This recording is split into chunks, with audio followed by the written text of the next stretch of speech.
Translation and purport by Srila Prabhupada. Because the sons of Sagara Maharaj had offended a great personality, the heat of their bodies had increased, and they were burnt to ashes.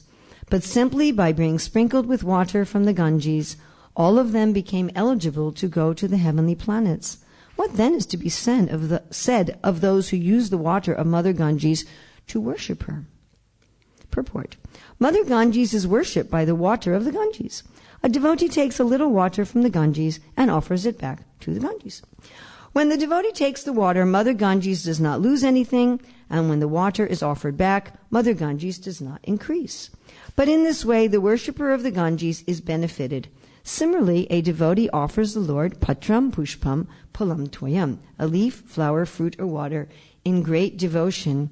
But everything, including the leaf, flower, fruit, and water, belongs to the Lord, and therefore there is nothing to renounce or to accept.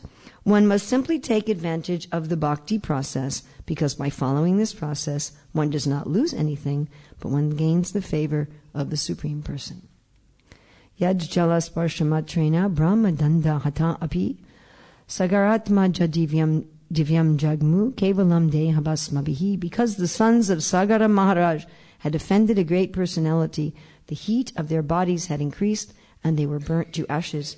But simply by being sprinkled with water from the Ganges, all of them became eligible to go to the heavenly planets. What then is to be said of those who use the water of Mother Ganges to worship her? So these were the sons of Sagara. They had a mission for their father. It was a proper mission. It was their service to recover the sacrificial horse. So the mission, the aim was proper, but there was something wrong with their mood. They didn't have the right mentality. So when they found the horse in the ashram of Kapila, they felt very angry. Oh, now we have found the thief. A good example of imperfect senses. And because they had this mood toward Kapila, now we have found the thief. It burnt up their own bodies. They weren't able to hurt Kapila, they hurt only themselves. Brahma danda hata. So danda means, what's a danda? A stick. Hataha means to destroy, to kill. And Brahma here, in the word for word, Prabhupada is identifying Brahma as the self. And in the translation, he identifies it as a great personality. So ultimately they were hurting themselves, and therefore they suffered. And for a long time, they were not able to move forward. They weren't able to transmigrate. Their bodies were there in the form of ashes, and they were stuck for a very long time, several generations, until here Bhagirata was able to have the Ganges come and take them, and their soul and their subtle body was able to go to the heavenly planets. So this is very instructive, this Brahma Danda Hata. That Srila Prabhupada explained several times that we really cannot hurt anybody else. The only person we can hurt is ourselves. Even when we offend a great personality, really we are only hurting ourselves. And of course nobody can hurt us. So this is really basic Bhagavad Gita, chapter 2. The soul cannot be harmed. It's not possible for anyone to harm us. Even in the sense of karma, it's not possible for anyone to do any harm to us that's not already decreed by our own karma. If that were true, then others would be more powerful than God. Isn't that correct? If someone could hurt me in a way that I wasn't destined to be hurt anyway, then that person would be able to be above the laws of the universe and to be above the laws of God. If somebody wants to harm me, at best they can be an agent of something I'm already due to receive. It's like if I've ordered something from some company, so various persons could be the agent to deliver it. But I'm the one who ordered it. I'm the one who paid for it. The person delivering it is simply incidental. I mean, I could thank the delivery man if he delivers something that I like, but the delivery man is not the cause of what comes to me. What's the cause of what comes to me? The living entity is responsible, as Krishna says in the Bhagavad Gita, for their own suffering and their own enjoyment. So whatever other people do to me, good or bad, I'm really doing to myself. And whatever I do to others, good or bad, frankly, I'm also doing to myself. Because if I do good to others, it comes back to me. And if I do harm to others, it comes back to me. And I can't really do good or harm to anybody other than their own destiny. I can't do good to you other than your destiny, and I can't do harm to you other than your destiny. I don't have that power. So everything that we're suffering or enjoying, we are creating that.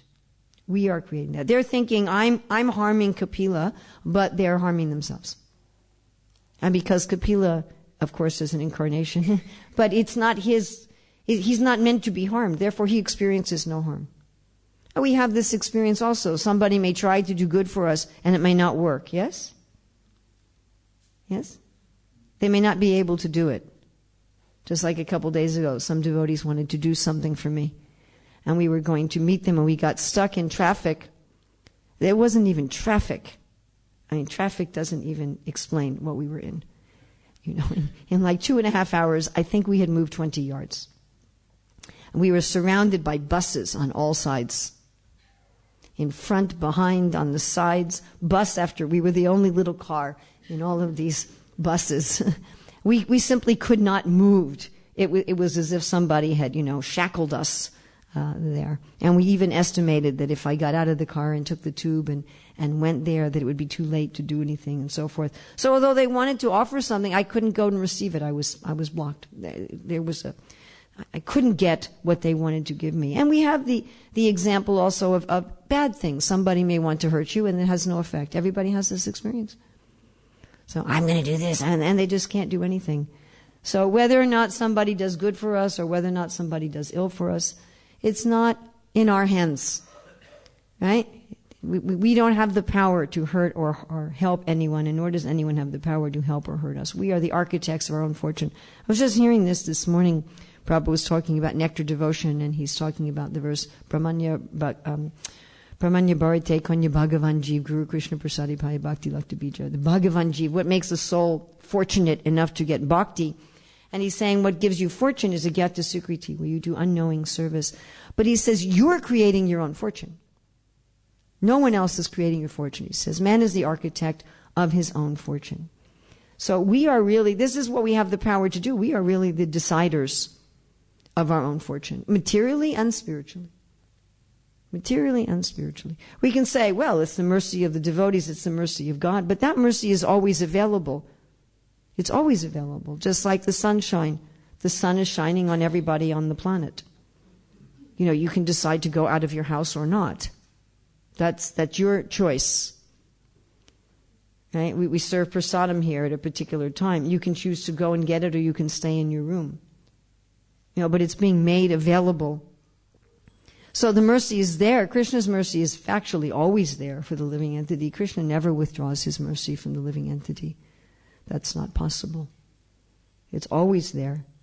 Also in these lectures on nectar devotion, and one of them Prabhupada was saying that mercy is available 24 hours to everybody.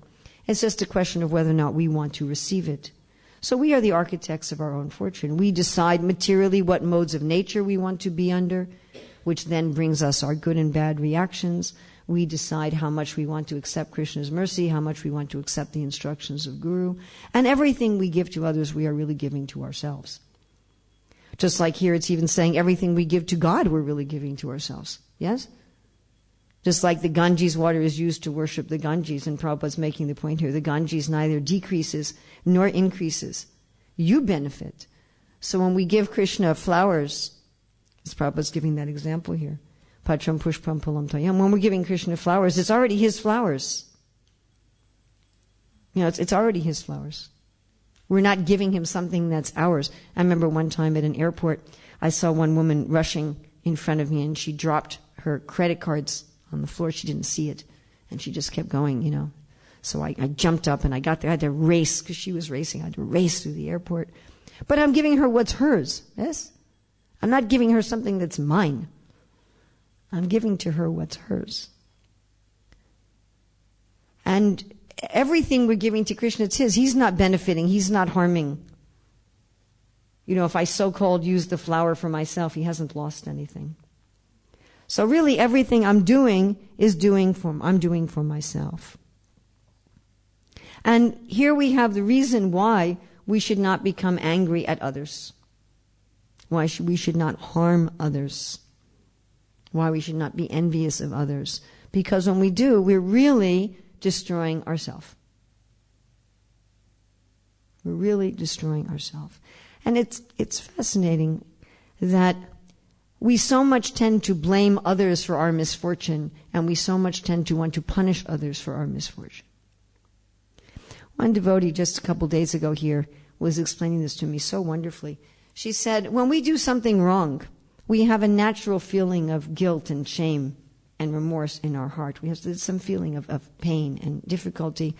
And when we feel that pain, instead of using that pain as an impetus to change, what we do is we blame somebody else in our environment.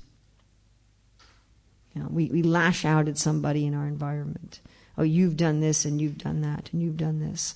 It's the fault of the government, it's the fault of the temple authorities, it's the fault of my spouse, it's the fault of my mother, or whatever.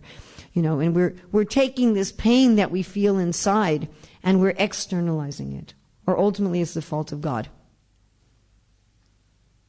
It's the fault of God, it's the fault of another living entity, it's the fault of nature.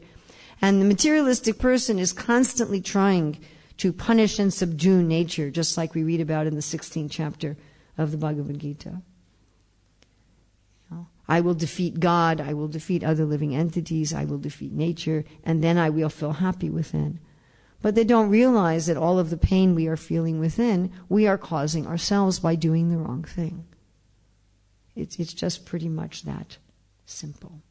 So if we want to be free from suffering, we need to choose to be aligned with truth. It's such a simple thing. It's just it's not complicated. We have to choose to do the right thing, and when we do the right thing, we are happy. When we do the wrong thing, we are unhappy. And it is completely in our hands. And all of the pain and all of our suffering is due to doing the wrong thing. It's not anyone's fault. It's not God's fault. It's not any other jiva's fault. It's not nature's fault. It's not the fact that we're in the material world. It's not the fact that we're in Kali Yuga. It's nothing other than our own choice. And we're the ones, burning up our own bodies, so to speak. We're the one lighting a fire in our own house. Although the connection for us is not obvious. It seems to us that we're a victim. Just like Arjuna asked that of Krishna in the 3rd chapter. He said, it seems that I'm a victim. It seems that I'm being forced against my will to do something wrong. It seems that my misfortune is coming to me against my will. And Krishna says, no, it's your own desire to try to enjoy the world. It's your own lust. It's your own misalignment with truth. So when we become realigned with the truth, when we act again properly, then our suffering gradually decreases. Generally, it's gradual.